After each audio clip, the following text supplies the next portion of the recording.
साथियों नमस्कार, साथियों प्रणाम, गुड मॉर्निंग, सत श्री अकाल। और जितनी भी भाषाओं में नमस्कार हो सकता है वो सब आप लोगों को समर्पित है। और इस समय मैं पावन ऋषिकेश में पावन गंगा जी के किनारे एकदम बैठा हुआ हूँ और प्रकृति का आनंद ले रहा हूँ। सामने देखिए बतख जीव तंत्र के और अपना चित्र देने के लिए जैसे साकार रूप से आकर बैठ गई हो। और मैंने कहा कि इससे सुंदर और आज का चित्रण कुछ हो नहीं सकता है। चलो सभी को शेयर किया जाए। प्रातःकाल सूर्यदेव भी अपनी पहाड़ों के बीच से अपने प्रकाश प्रदान करने के लिए हम मानवों को आ रहे हैं। और माता जी का अविरल एकदम स्वच्छ और निर्मल जल के भी अभी मैं आपको दर्शन करा रहा हूँ।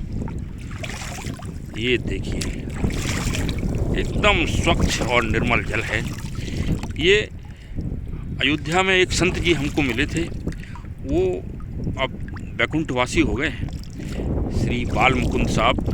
उन्होंने एक बार परिचर्चा में कहा, उन्होंने कहा अरे भाई सिंह साहब, जो लोग समझते हैं कि सरयू जी में और गंगा जी में जल बहता है, पानी बहता है, अरे उनको समझ नहीं है। ये अमृत बहता है, अमृत। जो लूट सके सो लूट ले, ये अमृत है, ये दुग्ध है, अमृत के रूप में दुग्ध बह रहा है। और चलिए आप सभी लोग इसी तरह आनंद लीजिए और माँ गंगा जी का आशीर्वाद भी प्राप्त करिए और निर्मल जल का अर्पण भी, निर्मल जल को प्राप्त भी करिए। ये देखिए और लीजिए प्रकृति का आनंद। सूर्य जी अगर निकल आएंगे तो मैं भी आपको दर्शन कराऊंगा। दाहिने तरफ सीता झूला बन गया है, सीता सेतु जिसे कहा जाता है। और बाएं तरफ जो है श्री राम सेतु है, राम झूला, श्री राम झूला। और इससे करीब 4-5 किलोमीटर आगे लक्ष्मण झूला है जो कि विश्वविख्यात है। और देखिए सुबह सुबह यहाँ लोग भ्रमण कर रहे हैं, गंगा जी के किनारे बैठ के तप कर रहे हैं। और ये तप स्थली तो है ही हमारे ऋषियों मुनियों, हमारे देवताओं, भगवान शिव की ये आराध्य नगरी है, पावन नगरी है।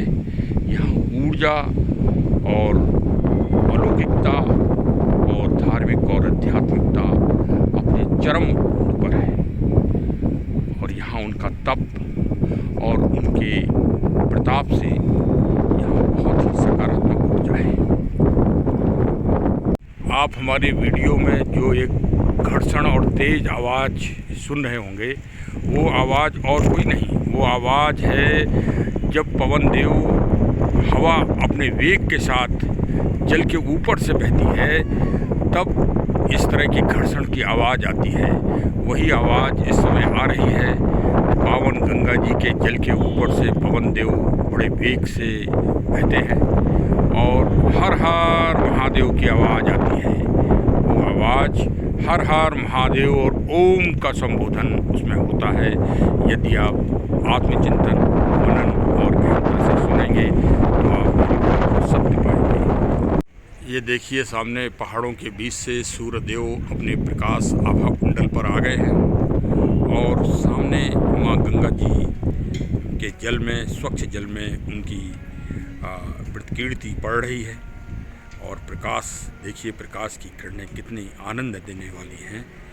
ये इस समय हम श्री परम पूज्य संत श्री शिवानंद साहब की कुटिया के पास मौजूद हैं, ऋषिकेश पावन स्थान पर। तो चलिए माँ गंगा जी का ये भी आनंद लीजिए। और सामने ही राम जी का झूला, श्री राम सेतु मौजूद है। देखिए यहाँ पक्षी भी कलरव कर रहे हैं। सामने सुंदर पक्षी बतख अभी भी अपनी जगह स्थिर है। मैं आपको पुनः उसको एक बार चित्रूपित कर दूं। हो सकता है कि माँ गंगा जी स्वयं आके ही बैठ गई हो बतख पक्षी के रूप में। चलिए आनंद लीजिए इसी बहाने, और क्या है। जंतुओं की रक्षा करिए, प्रकृति, पर्यावरण, पेड़ पौधों की रक्षा में समर्पित रहिए, नदियों को स्वच्छ रखिए, पहाड़ों को हरा भरा रखिए, तो हम सब मानवों का जीवन भी हरा भरा और ऊर्जा और कांतिमय अवश्य हो।